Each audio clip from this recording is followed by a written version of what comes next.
வலிந்து காணாமல் ஆக்கப்பட்ட எங்கள் உறவுகளின் கண்ணீர்களுக்கு என்ன முடிவு என்ற வாசகத்துடன் வலிந்து காணாமல் ஆக்கப்பட்டவர்களின் உறவினர்கள் கவனஈர்ப்பு போராட்டம் ஒன்றை நேற்று மட்டக்களப்பில் முன்னெடுத்தனர். கிழக்கு பல்கலைக்கழக வந்தாறுமூலை வளாகம் ஒன்றில் இந்த கவனஈர்ப்பு போராட்டம் முன்னெடுக்கப்பட்டது. ஐக்கிய நாடுகள் மனித உரிமை பேரவையின் 40வது கூட்டத்தொடர் ஆரம்பமாக உள்ள நிலையில் இலங்கை அரசாங்கத்துக்கு மேலும் கால அவகாசம் கொடுக்காமல் சர்வதேசம் நேரடியாக தலையிட்டு தமது பிரச்சினைக்கு தீர்வினை பெற்றுத்தர வேண்டும் என கோரி இந்த ஆர்ப்பாட்டம் முன்னெடுக்கப்பட்டது. இதன்போது மன்னார் மனித புதைக்குழி தொடர்பான உண்மை நிலை கண்டறியப்பட வேண்டும் என அம்பாறை மாவட்ட வலிந்து காணாமல் ஆக்கப்பட்ட உறவுகளின் சங்க இணைப்பாளர் தம்பிராசா செல்வராணி வலியுறுத்தியுள்ளார். இன்னும் ஒரு வருட கால நீடிப்பு செய்து எங்களது கொஞ்சம் அவங்களுக்கு நீதி இருந்த நீதியையும் மலங்கொடுக்க செய்து இன்று ஒரு வருஷத்தை நீடித்திருக்கிறது ஐநா சபையில். இன்று ஐநா சபையில் 40வது தொடருக்காக நாங்கள் இன்று எவ்வளவு கையெழுத்து பிரதிகளை சேகரித்து இன்றைக்கு எங்களது உறவுகளின் கண்ணீரை சொல்லிக் கொண்டிருக்கின்றோம். எங்களது ஒவ்வொரு உறவுகளும் விடும் இந்த கண்ணீர் விட்டுக் கொண்டிருக்கும் இந்நிலையில் இந்த எங்களது இலங்கை சுதந்திர தினம் என்றது எங்களுக்கு தேவையில்லை. இலங்கை மக்கள் ஒவ்வொரு மக்கள் நாங்களும் கண்ணீர் விட்டுக் கொண்டிருக்கும் வேளையில் இலங்கையின் சுதந்திர தின போராட்டம் எங்களுக்கு தேவையில்லாத ஒன்று. ஐக்கிய நாடுகள் மனித உரிமைகள் பேரவையின் கூட்டத்தொடரில் கால நீடிப்பை பெறுவதற்கான முயற்சியில் ஸ்ரீலங்கா அரசாங்கம் ஈடுபட்டுள்ளதாக மட்டக்களப்பு மாவட்ட வலிந்து காணாமல் ஆக்கப்பட்ட உறவுகளின் சங்க இணைப்பாளர் அமலராணி குற்றம் சுமத்தியுள்ளார். ஐநா சபையில் 40வது கூட்டத்தொடர் எதிர்வரும் 25ஆம் தேதி தொடங்க இருக்கிறது. அதுக்காக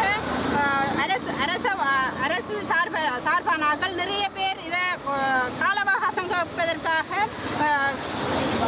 நிறைய பேரை கட்டவிழ்த்து விட்டிருக்கு அரசாங்கம். ஆகவே இதை சர்வதேசம் கவனத்தில் கொண்டு எங்களுடைய உறவுகளை மீட்பதற்கு சர்வதேசம் முன்னின்று இதுக்குள்ளே தலையிட்டு எங்களுடைய உறவுகளை மீட்டெடுப்பதற்கும் இலங்கை அரசாங்கத்துக்கு எந்தவித கால அவகாசமும் கொடுக்காமல் எங்களுக்கான நீதி கிடைக்கிறதுக்கு சர்வதேசம் நேரடியாக தலையிட வேண்டும் என்பதை இன்றைய நாளில் வடகிழக்கில் இந்த கோரிக்கையை நாங்கள் பொதுமக்களாகிய நாங்கள் பாதிக்கப்பட்ட மக்கள் அமைப்புகள் பல்கலைக்கழக மாணவர்கள் எல்லோருமே கேட்டு நிற்கின்றோம். சர்வதேசத்தை இது சர்வதேசத்துக்கு போய் சேர வேண்டும். எங்களுடைய குமுறல் போய் சேர வேண்டும்.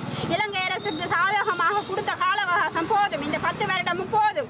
ஆகவே எங்களுடைய உறவுகளை மீட்டெடுப்பதற்கு உடனடியாக சர்வதேசம் இதுக்குள்ள தலையிட்டு இலங்கை அரசுக்கு அழுத்தத்தை கொடுத்து எங்களுடைய உறவுகளை மீட்டெடுப்பதற்கும் அல்லது அவர்களுக்கு என்ன நடந்தது, மன்னார் புதைகுழியில் புதைக்கப்பட்ட அந்த சிறுவர்கள் யார் என்பதையும் கேட்டறிந்து உடனடியாக அதுக்கு பதில் கூற வேண்டிய பொறுப்பை அரசாங்கத்துக்கு அழுத்தத்தை கொடுக்க வேண்டியது சர்வதேசமே. சர்வதேசத்தை மாத்திரம்தான் நாங்கள் பாதிக்கப்பட்ட தரப்பாக நம்பி இருக்கின்றோம்.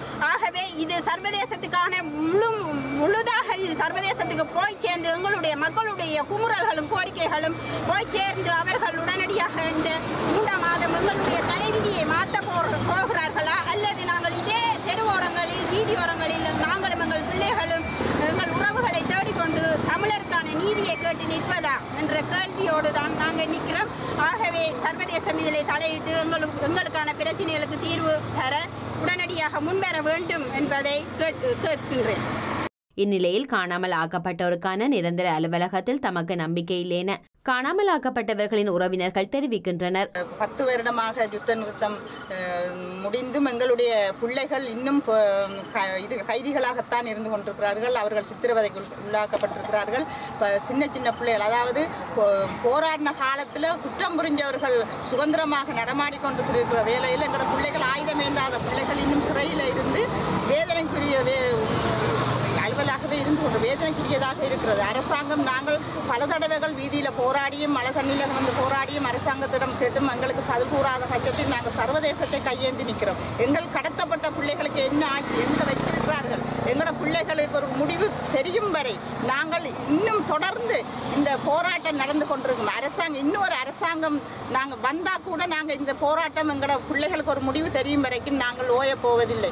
எங்களுக்கு OMB வேண்டாம். எங்களுக்கு சரியான முடிவு தெரிந்தாக வேண்டும். இந்த அரசாங்கம் கடத்தப்பட்ட பிள்ளைகள் எங்க வைத்திருக்கிறார்கள், எங்களுக்கு ஒரு முறையாவது அவர்களுக்கு குற்றம் புரிந்தவர்களாக இருந்தால் தண்டனையை கொடுத்து அவர்களுக்கு நீதிமன்றத்தை முன் நிறுத்த வேண்டும். எங்களோட பிள்ளைகளை விடுதலை செய்யும் வரைக்கும் நாங்கள் இந்த போராட்டம் ஓய போவதில்லை என்பதை தெரிவிக்கிறோம்.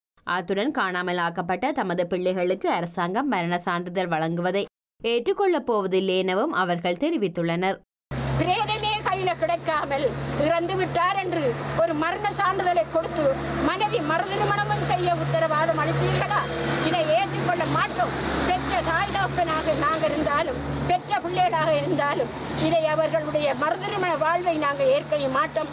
அந்த மரண சான்றிதழையும் அந்த சர்டிபிகேட்டையும் நாங்கள் ஏற்றுக்கொள்ள மாட்டோம் என்பதையும் தெரிவித்துக் கொள்கிறேன்.